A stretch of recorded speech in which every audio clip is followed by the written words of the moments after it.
Hello guys, medyo maganda ako dito kasi naka-filter to. Sana maganda to mamaya pag in-upload ko. Pero dalawa pa rin yung baba ko. Ayun nga, kanina kasi naputol yung yung reels ko. Hindi ko alam, siguro sobrang haba kasi kagabi ayun nga, nag-save ako sa Excel ng mga folder ko. Ayun, nag-Excel ako. Ngayon, wala palang auto-save yung Excel. Hindi ko alam kung bakit. Tapos, di nawala na. Pinahanap ko sa asawa ko. Hindi niya na nakita. Ito guys, katatapos ko lang ayun nga, inayos ko ulit. Again and again. Inform ko lang kayo.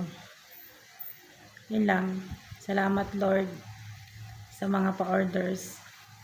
Love you guys.